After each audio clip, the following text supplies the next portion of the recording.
নূরের নবীর নূরি চরণ যেদিন পাইব আরে দুঃখ মুছিয়া নবী করিল স্বর্গীয় মরা গাছের ডালে ডালে ফুল ফুটেছে আজি ঈদ মিলাদ আজি ঈদ মিলাদুন নবীর আনন্দে উল্লাসে সারা জগৎ ভরেছে আজি ঈদ মিলাদ আল্লাহুম্মা সাল্লি সাইয়্যিদিনা নাবিয়িনা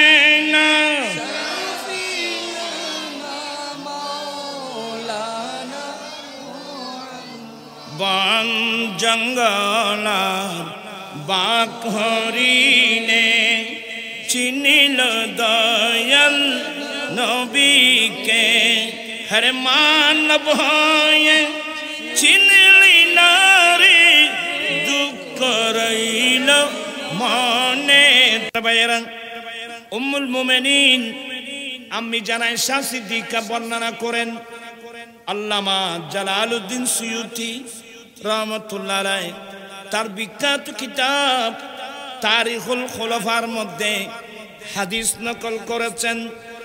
মা আয়েশা বলেন আমার আব্বা আবু বকর সিদ্দিক যেদিন নবীর হাতে কলমা পড়ে মুসলমান হয়েছে সেই সময় আমার আব্বার হাতে 40,000 দিরহাম ছিল। আল্লাহু আকবার। আর যেদিন আমার নবীর সঙ্গে আমার আব্বা হিজরত করে মক্কা থেকে মদিনায় যাচ্ছিলেন সে সময় আমার আব্বার হাতে ছিল মাত্র 5,000 দিরহাম।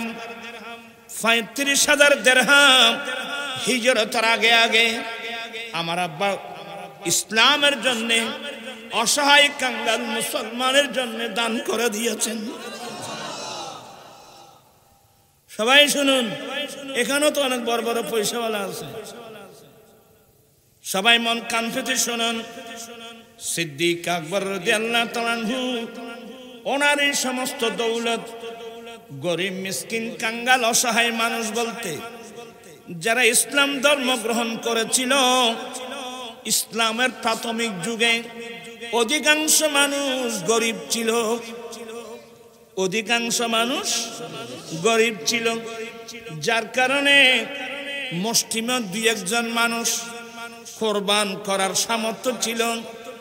ওদেরকে নবী নির্দেশ দিয়েছেন ওয়ানাহাইতুকুম আল্লাহু বিল উদাহি ফাওকা সালাসিন।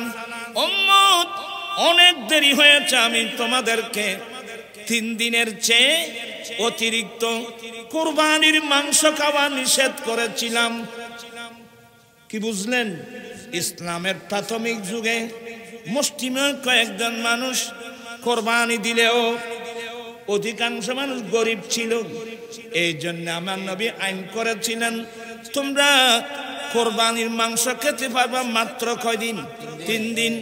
বাকি মাংসগুলো গরিব মিসকিন কাঙ্গাল অসহায় মানুষের মধ্যে বন্টন করে দাও।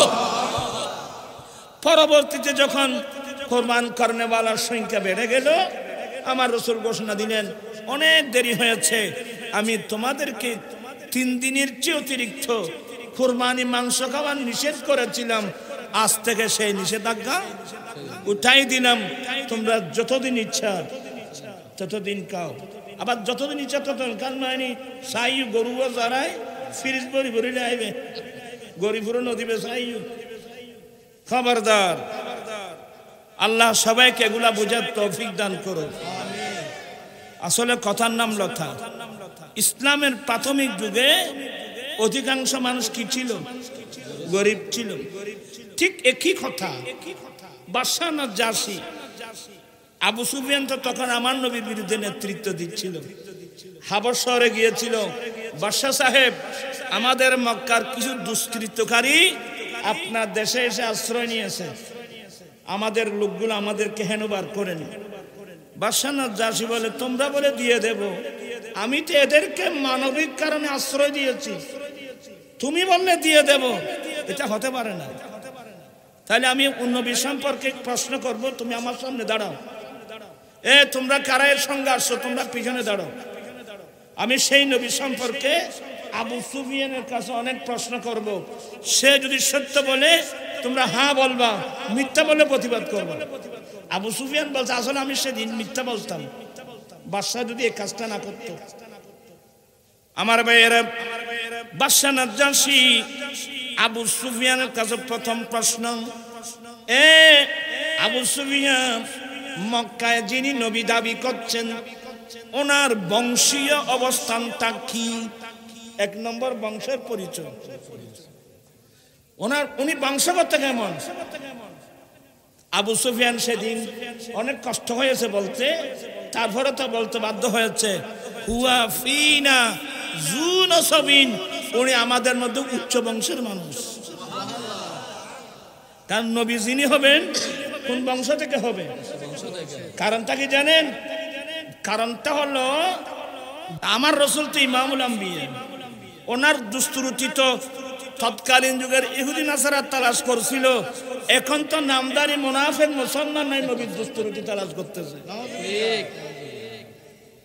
আপনি নাউজুবিল্লাহ বলতেছেন, এরা লেখছে যে নবী নাকি আমাদের মতো দোষে গুণে মানুষ। কেমন ইসলাম এখানে বাংলাদেশে জানেন?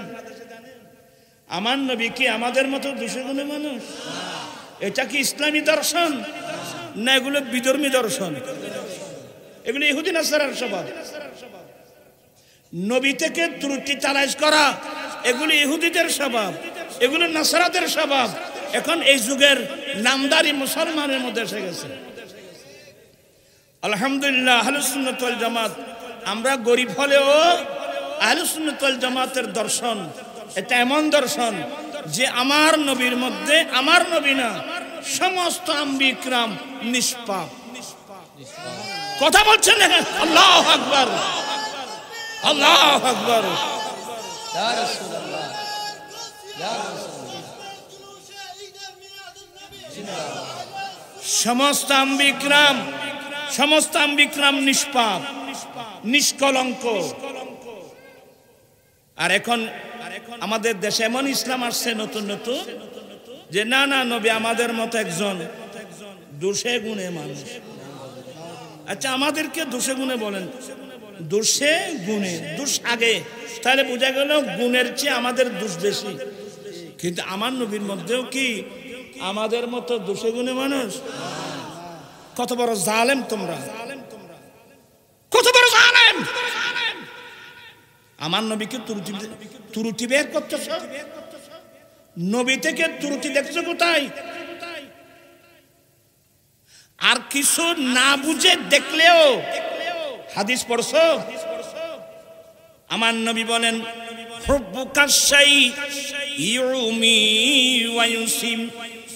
নবী ভালোবাসার নাম হলো কি? ঈমান। আর ভালোবাসায় কি করে? ভালোবাসায় মানুষকে অন্ধ করে দেয়, ভালোবাসায় মানুষকে বধির করে দেয়। তুমি যখন নবী থেকে দোষ দেখছো, তুমি যখন নবী থেকে ত্রুটি দেখছো, তাহলে বোঝা গেল তোমার কাছে নবীর প্রেম, ভালোবাসা, ঈমান বলতে তোমার কাছে কিছুই নাই। আমি আরাবাস্তানের একটা কাহিনী বলবো, আপনারা তো বিরক্ত হয়ে যাচ্ছেন তাড়াতাড়ি। আমি শুধুমাত্র বলবো, আমার ভাই অধ্যক্ষ হাসান রাজা আসা পর্যন্ত আপনাদেরকে বসা, ওয়াজ তো সে করবে, আর আপনারাও আসছেন কোন আমার ওয়াজ শুনে জন্য না। ও হাসান রাজা হুজুরের, আমি বুঝি না সব কিছু, বুঝি তো। তারপরে এখানে প্রায় শিক্ষিত লোক, সবা মহল্লাকা এক সময় আরবস্থানে আরবি ভাষায় কবিতা লিখে লিখে আল্লাহর ঘর খানায় কাবার দরজার সাথে লটকাই দিত। এই জন্য এটাকে মহল্লাকা বলে। মহল্লাকা মানে লটকিত, খানায় কাবার দরজার সাথে লটকিত। এই ধরনের 7টা সবা মহল্লাকা যাকে বলে, এটা ইউনিভার্সিটির মধ্যে পড়ানো হয়। আমরাও পড়ছি মাদ্রাসায়, ফাজেল ক্লাসে। আপনার কি খারাপ ধারণা করবেন? একজন বড় সাহিত্যিক, যার সাহিত্যিকতার উপর আরবের মানুষ অহংকার করে, আমাদেরকে আজমি বলতো। কি মানে আজমি? মানে বোবা বোবা, আমরা নাকি বোবা মানুষ। কি মানে আমরা নাকি কোনো ভাষা জানি না। ওই আরবি সাহিত্যিকদের মধ্যে একজনের নাম ইমরুল কায়েস। সে পদ্য আকারে, কাব্য আকারে সে কবিতা লিখত। কঠিন আরবি ভাষা, সৈনিক, কিন্তু দুষ্টুর মধ্যে এক নম্বর। কি বললাম? দুষ্টুর মধ্যে এক নম্বর, আবার ভাষার মধ্যেও কি এক নম্বর। যাদেরকে ভাষার সৈনিক বলা হয়, আরবের মানুষ যাদের সাহিত্য কথার উপর অহংকার করত। আমি বেয়াদবি মাপ চেয়ে নিচ্ছি, আমি কিছু কথা বোঝানোর জন্য বলছি। কি নাম বলছিলাম? ইমরুল কায়েস। আপনারা রং বুঝবেন না, মাইগ্রাবাদ যতটুকু যাচ্ছে মা বোনদের কাছে ক্ষমা চেয়ে নিচ্ছি। ইমরুল কায়েসের একজন ছাত্র বোন ছিল, এই মেয়েটার নাম ওনাইজা। কি বললাম? ওনাইজা। সে ওনাইজার প্রেমে পড়েছে। সে ওনাইজার প্রেমে পড়ে সে কি কি ঘটিয়েছে আর অবস্থানে, এটা আশ্চর্য হয়ে যাবেন আপনারা। সেই কথাগুলো আমি এখানে বলবো না। আর অবস্থানের পানির অভাব, মানুষ যেখানে পানি পেত ঘর বাড়ি হেরে খাঁদে করে ওখানে চলে যেত, ওই যাযাবরদের মতো। পানি যেখানে পেত, এখানে একটা পানির পুকুর ছিল দারুতুল জুলজুল। এই পুকুরের পানি বলতে তো আমার খুবই লজ্জা হচ্ছে। এই মেয়েরা গোসল করতে নামলে যদি মেয়েরা পুকুর পায়, মাইয়ে বলে যদি ফোরে গোসল করতে নামে, ইবেরে কি আসর দেখতে তুই তুলিতে পারিবে?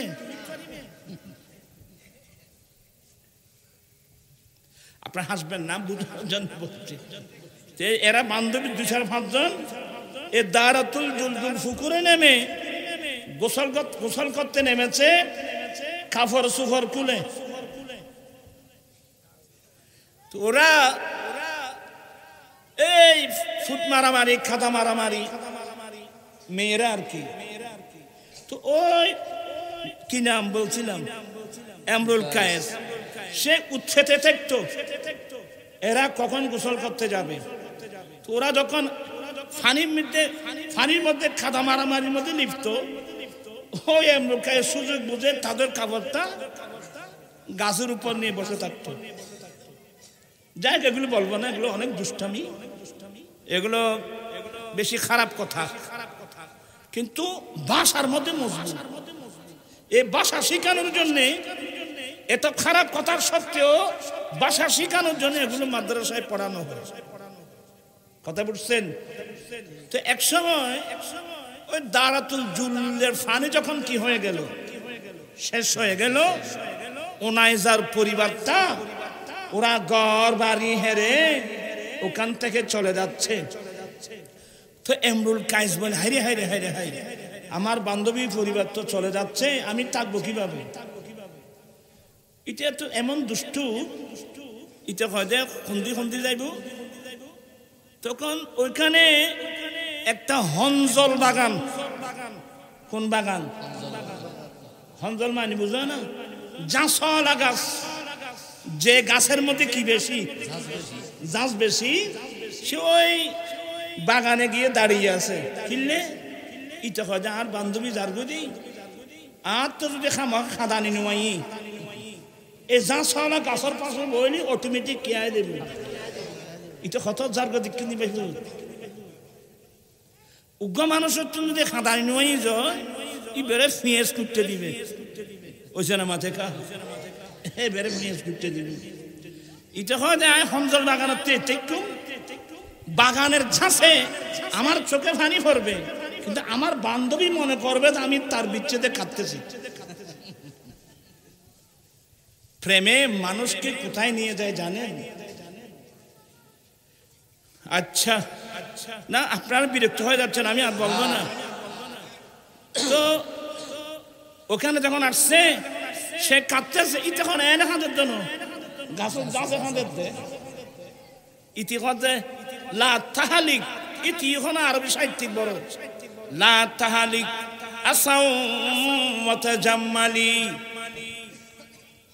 এগুলো তো দুনিয়ার প্রেম।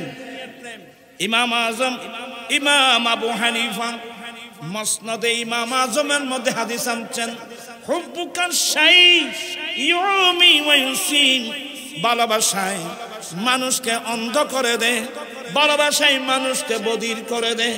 উচ্চস্বরে বলুন সুবহানাল্লাহ। ও আমার ভাইরা, আমাদের নবীর মধ্যে তো কোনো ত্রুটি নেই। এই কুদরত নে তেরি সুরত সওয়ারি ইয়া রাসূল, এই কুদরত নে তেরি সুরত সওয়ারি ইয়া রাসূল, দুনো আলম को हुई है शक्ल प्यारी या रसूल, सलातुने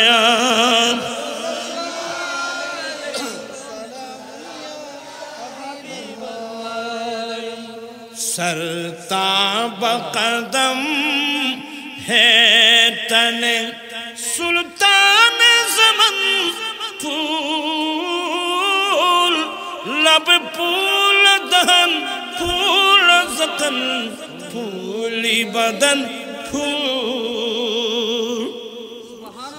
तेरी नस्ल पाक में है बच्चा बच्चा नूर, तेरी नस्ल पाक में है बच्चा बच्चा नूर।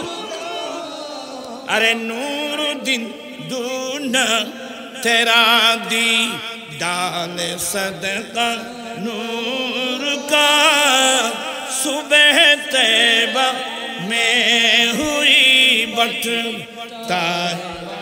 तेरा तो ठिया दे दरो सदका लेने नूर का आया है। আমি চ্যালেঞ্জ করলাম, হ্যাঁ একটা দল আছে যাদের খ্রিস্টান ইহুদি নাসরা, এরা আমার নবী থেকে ত্রুটি বের করে বই লিখছে, দা প্রবলেম লাইফ অফ মুহাম্মদ, নাউজুবিল্লাহ মিন যালিক। আমার নবীর চরিত্রের আদর্শের প্রবলেম লেখে বই লিখছে খ্রিস্টানরা ইহুদিরা। তা আমি বলছি যে আমার নবীর লাইফে তো কোনো প্রবলেম নেই, এটা তোমার ব্রেইনের প্রবলেম, এটা তোমার ব্রেইনের প্রবলেম। আমার নবীর প্রবলেম কই?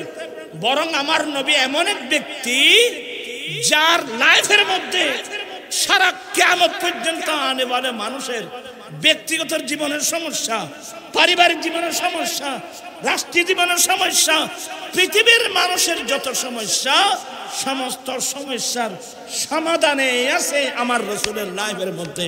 চিৎকার আল্লাহু আকবার, ইয়া রাসূলুল্লাহ, পড় জিন্দাবাদ। তেরা বুঝদু নাকি হাদিস পড়তে পারবেন? ক্বালা রাসূলুল্লাহ সাল্লাল্লাহু আলাইহি ওয়াসাল্লাম, হায়াতি খায়রুল লাকুম তাসআলুনি উহাদ্দিসু লাকুম।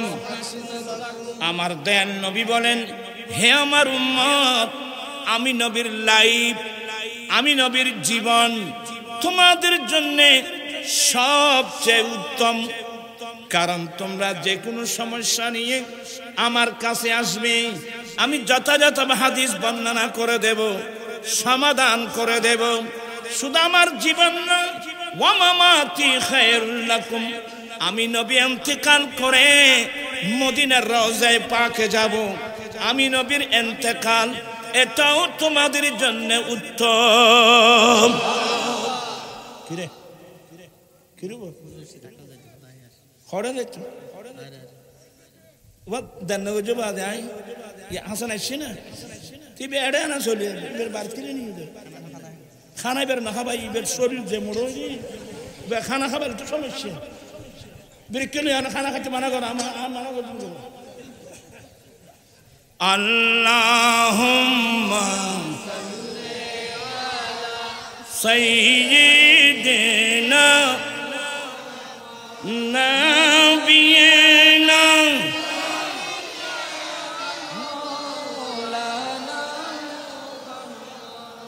আমার ভাইরা আমার নবী বলেন ওয়া মামাতি খায়রুল লাকুম, আমি নবীর ইন্তেকাল এটা তোমাদের জন্য উত্তম। কেন? তুরাদু আলাইয়া আমালুকুম, উম্মত তুমি যেখানে যাও, যে দেশের মানুষ হও, যেখানে থাকো, তোমাদের আমলনামা আমি নবীর সামনে দেওয়া হবে। ফামা রাআইতু খায়রান, আমি যখন তোমাদের আমলনামা দেখতে থাকি, তোমাদের আমলনামায় সওয়াব লিখা দেখি, ফাহামিদুল্লাহ আলাইহি, আমি তোমাদের জন্য আল্লাহর কাছে প্রশংসা করি। ওয়া মা রাআইতু গায়রাহু, উম্মত যখন তোমাদের আমলনামায় সওয়াবের বিপরীত লেখা দেখি, ফাস্তাগফিরুল্লাহ লাকুম, আমি নবী আল্লাহর কাছে তোমাদের জন্য ক্ষমা প্রার্থনা করি। নবী আসছেন উম্মতের জন্য, নবী ইন্তেকাল করেছেন সেটাও উম্মতের জন্য। আমার নবীর মধ্যে ত্রুটি আছে না?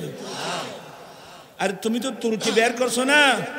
আল্লামা শরফুদ্দীন বুসরি কি বলছেন, আমার নবী সাহাবা হাসান কি বলছেন, খুলিকতা মুবাররাম মিন কুল্লি আইবিন কান্নাকা কাদ খুলিকতা কামা তাশাউ।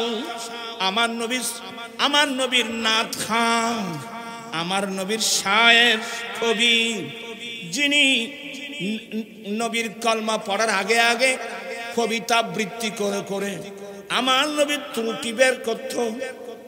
এবার যখন তকদির ভালো ছিল, আমার নবীর কলমা পড়ে যখন মুসলমান হয়ে গেল, আমার নবী বলছে, হাসান তুমি কাফের থাকতে খাইবা কারে আমার দুর্নাম করতা, এখন যখন মুসলমান হয়েছ, এখন সেই কবিতার মাধ্যমে ওগুলো খণ্ডন করো। হযরত হাসান বিন সাবিত বলেন, খুলিকতা মুবাররাম ইয়া রাসূলুল্লাহ ইয়া হাবিবাল্লাহ, আপনাকে বানানো হয়েছে সমস্ত দোষ ত্রুটি থেকে মুক্ত করে। সমস্ত মানব জাতির জীবনে যত আইব ত্রুটি থাকে আপনাকে বানানো হয়েছে সমস্ত দোষ ত্রুটি থেকে মুক্ত করে। কান্না মনে হচ্ছে আপনি যেভাবে চেয়েছেন আল্লাহ আপনাকে সেইভাবে বানিয়েছে। আমার নবীর মধ্যে কি ত্রুটি? আচ্ছা, যে মুসলমান নবীর মধ্যে ত্রুটি দেখে সে কি মুসলমান? এটা হাদিস বিরোধী, এটা মুমিন না, এটা মুনাফিক। বলতো কিভাবে? কারণ আমার রাসূল ডাইরেক্ট বলছেন, হুব্বুকা শাই ইউমি ওয়া ইউসিম, ভালোবাসায় মানুষকে অন্ধ করে ফেলে, ভালোবাসায় মানুষকে বধির করে ফেলে। তো তোমার মধ্যে যদি এতটুকু ভালোবাসা না থাকে, তুমি মুসলমান হবে কই? তো নবী থেকে ত্রুটি দেখলে কোথায়? আর নবী এটা কি ত্রুটি বের করার জিনিস না নবীর অনুসরণ করার জিনিস? আল্লাহ নির্দেশ দিয়েছেন সেই নবীর অনুসরণ করার জন্য, সেই নবীর আদেশ নিষেধ মেনে চলার জন্য। তো যার অনুসরণ করার জন্য, ইত্তেবা করার জন্য আল্লাহ নির্দেশ দিয়েছেন, তো তারা যদি সেই নবী থেকে কি বের করে, তাহলে বুঝতে পারেন এরা এখনো মুসলমান হয় না, এরা মুনাফিক চক্র। কারণ মুনাফিকরাই নবী থেকে কি বের করতে। আমরা কি নবী থেকে ত্রুটি দেখবো? আরে নবীর মতো ত্রুটি নাই, দেখবে কোথায়? যারা বলে নবী আমাদের মতো দোষে গুণে মানুষ, এটা একটা মারাত্মক দর্শন, এটা ইহুদি নাসারার দর্শন, এটা কোনো মুসলমানের কোনো দর্শন হতে পারে না। আমরা গুনাহগার হতে পারি, আমরা নবীর ত্রুটি আমরা চোখে দেখতেছি না। আমার নবী সুন্দর, কেমন সুন্দর, দেওয়ান হাফেজ তো পড়েন নাই, পড়িবে কত দেওয়ান হাফেজ বুঝো নি তুই? যে শিখে না তামামে মা জামালে ইয়ার মুস্তাগনাস, যে শিখে না তামামে মা, সারা পৃথিবীর মানুষ আমার নবীর প্রেমে যদি পাগল হয়, আমার নবীর রূপের সামনে সারা পৃথিবীর মানুষের ভালোবাসা, এগুলো প্রেম ভালোবাসা এগুলো কিছুই না। আমার নবীর রূপ তো, আমার বন্ধুর রূপ তো সারা পৃথিবীর প্রেম আর ভালোবাসার অনেক ঊর্ধ্বে।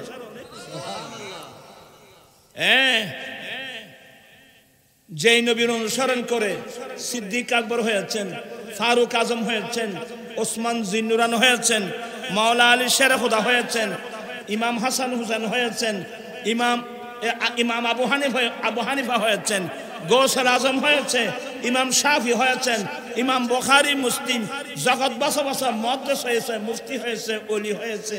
আচ্ছা এরা কি নবী থেকে ত্রুটি দেখছে? তো তুমি দেখলা কই?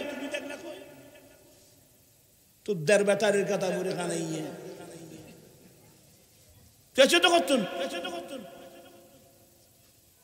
আমার নবীর মধ্যে ত্রুটি আছে, এমন একটা জাত যার সরতা কদম, গোটা অঙ্গ প্রত্যঙ্গ এক একটা ফুল।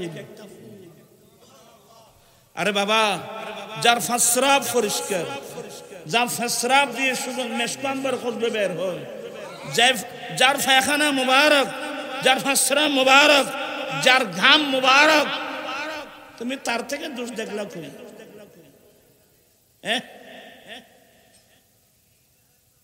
আল্লাহ সবাইকে এগুলো বুঝার তৌফিক দান করো। আমার নবীর মধ্যে কোনো ত্রুটি আছে? আমার নবীর মধ্যে কোনো আইব আছে? আমার আলা হযরত কত সুন্দর সুন্দর করে বলেন, ওয়া কামালে হুসনে হুজুর হ্যায়, ও গুমানে নকশে জাহান নেহি, यही फूलो खार से दूर है, यही फूलो खार से दूर है, यही फूल खार से दूर है। যেটা বেশি সুন্দর ফুল তার মধ্যে কাঁটা থাকে। মানুষ কিচ্ছু না, গোলাপ ফুলের মধ্যে কাঁটা আছে না, কিন্তু নবী কেমন ফুল? यही फूलो खार से दूर है, এটা এমন একটা ফুল যেখানে কোনো কাঁটা নাই। यही शम्मा है के এটা এমন একটা চিরাগ যার মধ্যে কোনো ধোঁয়া নাই। চিৎকার দিয়ে বলুন না সুবহানাল্লাহ। वो कमाल हुस्न हुजूर है के गुमान न, আরে আমার রাসূল এমন কামাল, এমন সুন্দর যার মধ্যে কোনো ত্রুটির খেয়াল জ্ঞানও করা যায় না, গুমানও করা যায় না, ধারণাও করা যায় না। वो कमाल हुस्न हुजूर है के गुमान नक्शे जहां नहीं, यही फूलों का रस दूर है। আমরা খুশি না? কারা কারা খুশি? দুই হাত উঠায় বল, নারায়ে তাকবীর, নারায়ে রিসালাত, নারায়ে গাউসিয়া, জামাত আহলে সুন্নাত। আমার নবীর মধ্যে কোনো ত্রুটি আছে? কোনো আইব আছে? যারা নবী থেকে ত্রুটি দেখে এরা মূলত এরা মুসলমান না। এদেরকে কোরআন শরীফের ভাষায় খবিস বলা হয়। কয়টা বাজ্য হয় ইয়া ইবারে লস্ত করেন দিবেরা নি দিবেন না না, আর তোর বাদে লম্বা ওয়াজ গরিব বয়স আছে না আল্লাহুম্মা সাল্লি সাইয়্যিদিনা নাবিয়িনা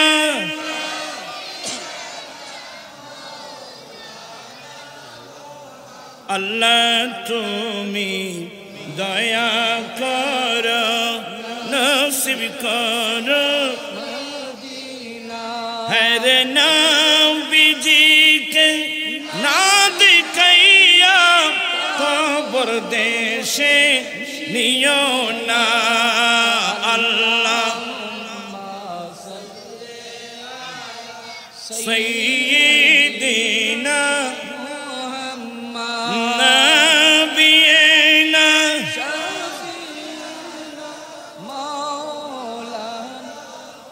আমি এই সাইডটা এখানে রেখে দিলাম আমার আল্লাহ বলেন তামুরুনা বিল মারুফ ওয়া তানহাউনা আনিল মুনকার হে আমার প্রিয় নবীর উম্মত তোমরা সবচেয়ে উত্তম উম্মত তোমরা মানুষকে ভালো কাজের নির্দেশ দাও খারাপ কাজ থেকে মানুষকে বিরত রাখো এটা তোমাদের দায়িত্ব আমি যে মসলাটা বুঝাতে চেয়েছিলাম মা এসা বলেন আমার আব্বা আবু বকর সিদ্দিক আমি এখান থেকে গিয়েছিলাম আবু বকর সিদ্দিক যখন নবীর হাতে কলমা পড়ে মুসলমান হয়েছেন আমার আব্বার হাতে ছিল 40,000 দিরহাম যেই রাত্রি নবীর সঙ্গে আমার আব্বা মক্কাতে হিজরত করে যাচ্ছেন আছে মাত্র 5,000 দিরহাম 35,000 দিরহাম এর আগে ঈমান ইসলামের জন্য খরচ করে দিয়েছেন ওই খরচের একটা খাত সবাই কান পেতে শুনুন ওই খরচের একটা খাত হলো হিজরতের আগে আগে আমার আব্বা 7 জন গোলাম কৃতদাসকে নিজের পকেটের দিনার দিরহাম দিয়ে কিনে নিয়ে তাদের দাসত্ব থেকে মুক্ত করে চিরদিনের জন্য আজাদ করে দিয়েছিলেন আফ্রিকায় লোহিত সাগরের অপর পারে যে রাষ্ট্রের নাম ইথিওপিয়া ওখানে বেলালের বাড়ি সে মক্কার জমিনে উমাইয়া ইবনে খলফের কৃতদাস ওনার আম্মা হাম্মামা সে আরেকজনের দাসী কালো বর্ণের মানুষ আরেকজনের কৃতদাস আমার নবীর কলমা পড়ে ভিতরে ভিতরে সে মুসলমান হয়ে যাবার কারণে জালেম উমাইয়া নির্যাতনের স্টিম রোলার চালাচ্ছিল একদিন বেলালের হাত বাঁধ পা বেঁধে মক্কার মরুভূমি উত্তপ্ত মাটিতে ফেলে চিৎ করে ফেলে বুকের উপর বিরাট পাথর উঠাই দিয়েছে আহা বেচারা গরিব মানুষ এনো বড় মানুষ গরিব মাইতুলাইলি কোনো দয়া মায়া আছে না এগুলো আমি অনেক দেখেছি বড় মানুষের তো গরিবের প্রতি কোনো দয়া মায়া নেই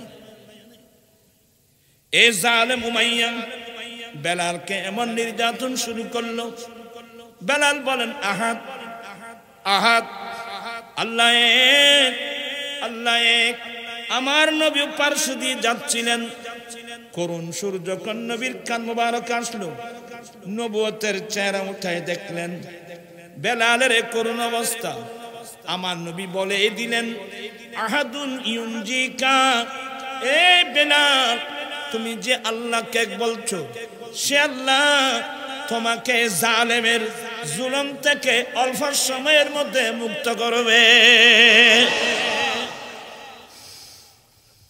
সামনে গেলেন আবু বকর সিদ্দিকের ঘর সালাম কালাম হল আবু বকর এ জালেম উমাইয়া আমার বেলালকে এভাবে কষ্ট দিচ্ছে ইয়া রাসূলুল্লাহ কোথায় বলো অমুক জায়গায় সিদ্দিক আকবর আর দেরি নাই উনি আমার ইমানি ভাই না সিদ্দিক আকবর এক পকেটের মধ্যে অর্ধ কেজি স্বর্ণ নিয়েছে কত কিন আধা কেজি স্বর্ণ দিনার দিরহাম পকেটে নিয়েছেন ইয়া রাসূলুল্লাহ আপনি চিন্তা করবেন না আমি এক্ষুনি যাচ্ছি সে বেলালের যত মূল্য নির্ধারণ করুক, আমি কিনে ফেলবো জালেমের, তাকে কিনে চিরদিনের জন্য আপনি নবীর নামে আমি আজাদ করে দেব।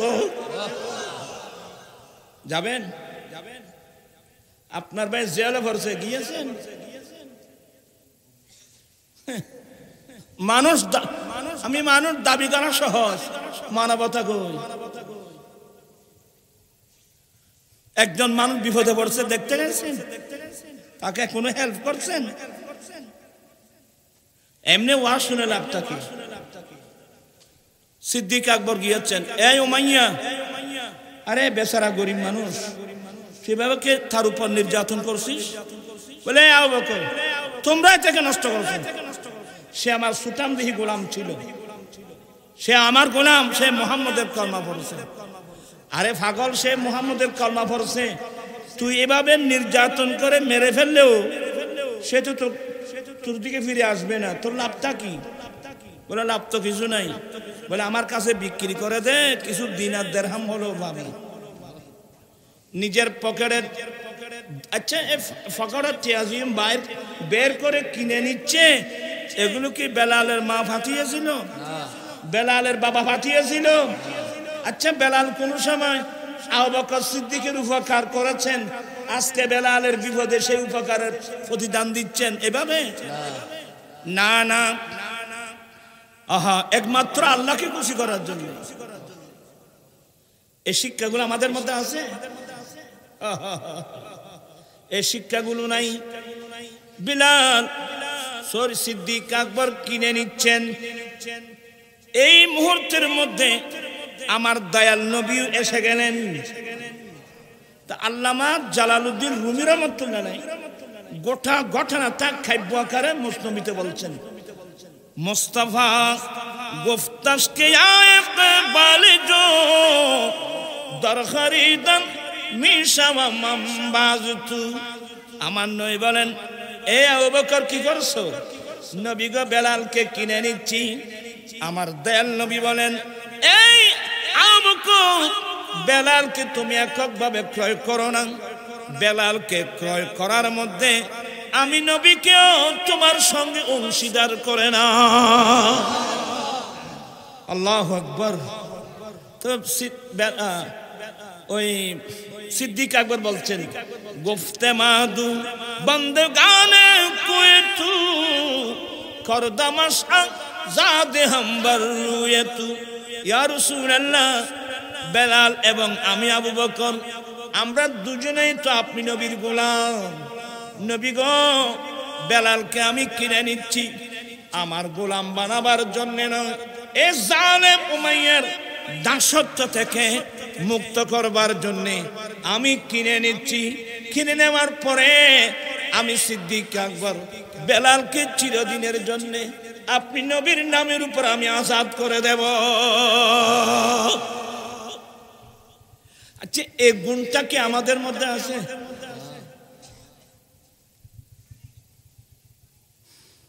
আপনারা মানুষ হন, এমনি আজকে যে মানুষ কি করবে? আপনি দেখতেছেন বিশ বাজারে একজন মানুষকে কলার ধরে টানাটানি করতেছে। কিরে ভাই, তুমি এখানে বেজ্জত করতেছ কেন? হুজুর, তার কাছে আমি 5,000 টাকা 5 বছর হয়েছে। ঠিক নাকি হুজুর? হ্যাঁ ঠিক, দিতে পারছি না, কি করবো? আরে সে দিতে পারছে না বেচারা, কি করবে? এই মুহূর্তের মধ্যে যদি আপনি একটা কাজ করেন, হ্যাঁ আমার অ্যাকাউন্টে লাখ লাখ টাকা, হাজার হাজার টাকা, এই বেচারাকে মুক্ত করা কোনো বিষয় নয়। তুই এবার তাকে বেজুস করিস না, যা 5,000 টাকা আমি দিলাম। এইভাবে যদি এই 5,000 টাকা 10,000 টাকা দিয়ে একজন মুসলিম ভাই বোনকে খরচদার থেকে মুক্ত করতে পারেন, সিদ্দিক আকবর গোলাম আজাদ করে যে লিস্টির মধ্যে নাম লিখিয়েছেন, আপনার নামও সে লিস্টির মধ্যে উঠে যাবে। সে শিক্ষা নীতি কই? আমরা তো কিছু শিখতে পারি না। নবী থেকে আমরা কি শিখলাম?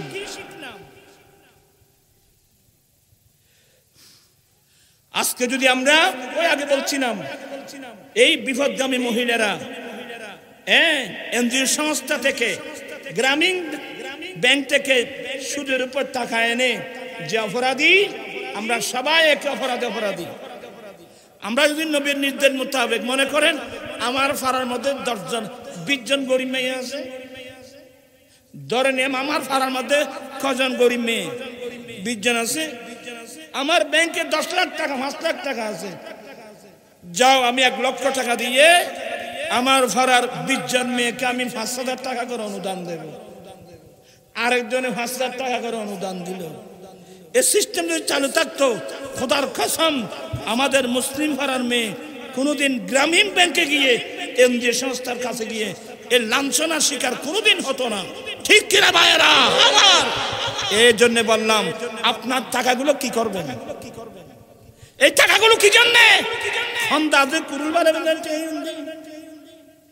যে টাকা গরিবের কাজে আসবে না, যে টাকা, যে দ্বন্দ্ব গরিব মিসকিন কাঙ্গাল অসহায় মানুষের কাছে লাগবে না, তোমার এই টাকা 2 পয়সার কোনো মূল্য নাই। যাও, কোনো মূল্য না তোমার টাকা। আমরা কি শিখলাম আমার সাহাবা ইকরামের জীবনে? একটু মনে কষ্ট নিলেন না? আজকে দেখেন, আপনি খবর নেন না, এই শীতের মৌসুম আসতে আসতে আমাদের অনেক ছেলেরা কক্সবাজার হোটেল বুক দিয়েছে, লক্ষ লক্ষ টাকা নিয়ে চলে যাচ্ছে। কোথায়? কক্সবাজারে। বান্ধবী নিয়ে আমোদ ফুর্তি করবে, লক্ষ লক্ষ টাকা বালিশ্বরে খরচ করবে। কিন্তু এই ছেলেরা যদি টাকাগুলো নিয়ে চট্টগ্রাম মেডিকেলে যেত, আপনি একটু মেডিকেলে যান বাবা, আমি বিনয়ের সাথে বলছি, আমি এগুলো সব চোখে দেখে আসছি। আমি আমার সামর্থ্য অনুযায়ী দান করি, ঠিক আছে? আপনি তো কোটিপতি মানুষ, আপনি একটু মেডিকেলে যান, দেখবেন যে নিচতলা থেকে উপরে যাবেন আর আসবেন, দেখবেন শত শত নারী পুরুষ স্বামী স্ত্রীকে সামনে নিয়ে, স্ত্রী স্বামীকে নিয়ে ডাক্তারকে প্রেসক্রিপশন নিয়ে বসে বসে কাঁদতেছে। সিট পর্যন্ত পায় নাই মেডিকেলে, বসে বসে কাঁদতেছে। ওষুধ কিনবার কি নেই, পয়সা নাই। আর আপনি লক্ষ লক্ষ টাকা বিয়ে করতে গেছেন কোথায়? কক্সবাজারে, বান্দরবনে, রাঙ্গামাটিতে। তুমি মানুষ জন কবরস্থানে, তারপর বুঝে আসবে আসলে কথার নাম লতা। এখন শীতকাল আসছে, আমরা আমাদের সামর্থ্য ভালো, আমরা ভালো ভালো সোয়েটার গায়ে দিয়েছি। একজন গরিব মানুষ পয়সার অভাবে একটা সোয়েটার গরম জামা গায়ে দিতে পারছে না। একজন মানুষ একটা কম্বল কেনার পয়সা নাই। আমি সবাইকে বলবো, এই যদি কষ্ট পায়, আমি লেপ্ত শোকে ঘুমাই, আমার লাভটা কি? আমি নবীর কাছে কি জবাব দেব? আমি সবাইকে বলে যাচ্ছি, গরিবদের প্রতি কি রাখবেন? সব সময় গরিবদের প্রতি দৃষ্টি রাখবেন, গরিব মিসকিনদের প্রতি দৃষ্টি রাখবেন। বাজারে গিয়েছেন বাজার করার জন্য, দেখবেন যে আশেপাশে অনেক গরিব গুড়গুড় করতেছে। একজনকে যদি তুমি বাজার করবা, হ্যাঁ পয়সা নাই, একে 5 কেজি আলু দাও। 5 কেজি আলুর দাম কত? 100 টাকার আলু কিনে দিলে আমি গরিব হয়ে যাব? আমার ওয়াজগুলো আপনারা মনে প্রাণে শুনবেন, সমাজ পরিবর্তন করুন। আমি আয়াত পড়ছিলাম, আমাদের দায়িত্বটা কি? নিজের দায়িত্ব সম্পর্কে নিজে অবহিত হন। তা'মুরুনা বিল মারুফ, মানুষকে ভালো কাজের নির্দেশ দেওয়া, খারাপ কাজ থেকে মানুষকে কি রাখা। এই সুদের বিরুদ্ধে আন্দোলন করতে হবে তো, ঘুষের বিরুদ্ধে আন্দোলন করতে হবে তো, মাদকের বিরুদ্ধে আন্দোলন করতে হবে, যৌতুকের বিরুদ্ধে আন্দোলন করতে হবে। আমরা যদি এই দায়িত্ব পালন করতাম, এই দেশের মধ্যে সুদ আসতে পারত না, ঘুষ আসতে পারত না, মাদকও আসতে পারত না, যৌতুকও আসতে পারত না। আমি গুনাহগার, আজকে 17 বছরে পড়ছে এখন আমার আন্দোলন এই যৌতুকের বিরুদ্ধে, মাদকের বিরুদ্ধে। এগুলো কাজ হলো সরকারের, সরকার করতেছে না। আমি দায়িত্ব নেমে গেলাম মাইটাই আপনাদেরকে নিয়ে। আজকে কয় বছর? 17 বছর।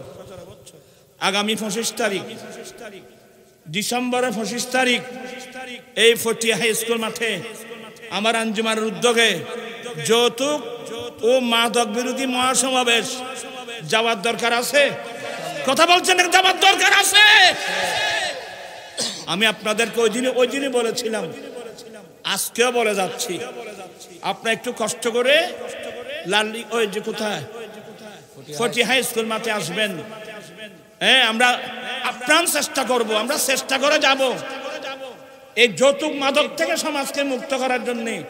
আমরা সরকারের কাছে 13টা দাবি দিয়েছি। 13টা দাবির মধ্যে এক দাবি, আমি দুবাই, আবুধাবি, মস্কট ঘুরে ঘুরে তথ্য নিয়েছি। প্রত্যেক আরব সরকার রাষ্ট্রীয়ভাবে ম্যারেজ ফান্ড করে রাখছে, যাতে দরিদ্র আরবি ছেলে স্ত্রীর মোহরানা নগদ পেমেন্ট করে বিয়ে করতে পারে। এক একজনকে 1 লক্ষ থেকে 2 লক্ষ দিরহাম বা রিয়াল অনুদান দিয়ে থাকে। ঠিক একই কায়দায় আমি আমার সরকারকে বলে যাচ্ছি, আমাদের দেশেও রাষ্ট্রীয়ভাবে স্থায়ীভাবে ম্যারেজ ফান্ড গঠন করা হোক। সেই ম্যারেজ ফান্ড থেকে ওই গরিব ছেলেকে তার বিয়ের পূর্বে 5 বছর মেয়াদের জন্য বিনা সুদে 2 লক্ষ টাকার একটা ঋণ দেওয়ার ব্যবস্থা করা হোক। ইনশাল্লাহ আজকে হোক, কালকে হোক, একদিন বাংলাদেশের পার্লামেন্টে এই প্রস্তাব পাস করতে হবে ইনশাল্লাহ। আপনাদেরকে একটু কষ্ট দেব, আমি চাচ্ছি 30-40 হাজার মানুষ যদি আমরা সেদিন ফটিয়া হাই স্কুল মাঠে আমরা জড়ো করতে পারি, আমরা এতগুলো মানুষ একসাথে দাবি দেব, সরকার জনগণের দাবি মানতে বাধ্য। আপনারা কি মনে কষ্ট নিয়েছেন? বাকি আলোচনা আমার ভাই অধ্যক্ষ হাসান রাজা আসছেন, সেটা সুন্দর নাতও পড়বেন, তো নসিহত করবেন। আল্লাহ আমরা সবাইকে মাহবুব নবীর সুন্নাত মোতাবেক চলার আল্লাহ সবাইকে সে তৌফিক দান করুন। আল্লাহুম্মা আমিন আমিন। মাওলায়া সাল্লি ওয়া সাল্লিম দাইমান আবাদান আলা হাবিবিকা খায়রিল খালকি কুল্লিহিম। আমিন। রব্বানা যালামনা আনফুসানা ওয়া ইন লাম তাগফির লানা ওয়া তারহামনা লানাকুনান্না মিনাল খাসিরিন। মাওলা আল হাসনাইন একতার সঙ্গে এলাকাবাসীর উদ্যোগে আয়োজিত কোরআন সুন্নাহর মাহফিলকে কবুল করে নাও। লাইটিং প্যান্ডেল, স্টেজ, তবরকাতের ব্যবস্থা কবুল করে নাও। রব্বুল আলামিন আমাদের জীবনে গুনাহগুলো মাফ করে দাও, মা বাবার গুনাহগুলো মাফ করে দাও। দেশে এবং বিদেশে আমাদের মুসলিম ভাই বোনেরা পৃথিবীর যে প্রান্তে থাকুক, আল্লাহ কষ্ট পাচ্ছে, সমস্যা সমাধান করে দাও। মাওলা করিম আল্লাহ সবাইকে কোরআন সুন্নাহর মোতাবেক তালিম নিয়ে সমাজের দিকে যেন ঝাঁপিয়ে পড়ে আল্লাহ সে তৌফিক দান করো। সবাইকে পঞ্জগানা নামাজি বানিয়ে দাও, মা বোনদেরকে পর্দানসীন বানিয়ে দাও। মুর্শিদের আব্বা অসুস্থ, আমার আম্মি যেন অসুস্থ, এভাবে যারা যারা নারী অসুস্থ আল্লাহ সবাইকে সেবা দান করো। খরচদার থাকলে মুক্ত করে দাও, বেকার থাকলে কাদের সন্ধান দাও, নাওলাদি থাকলে নেককার আওলাদ দান করো। আল্লাহ সবাইকে আহলে সুন্নাত ওয়াল জামাতের আকায়েদের উপর অটল থাকার তৌফিক দান করো। বিহাক্কি লা ইলাহা ইল্লাল্লাহু মুহাম্মাদুর রাসূলুল্লাহ।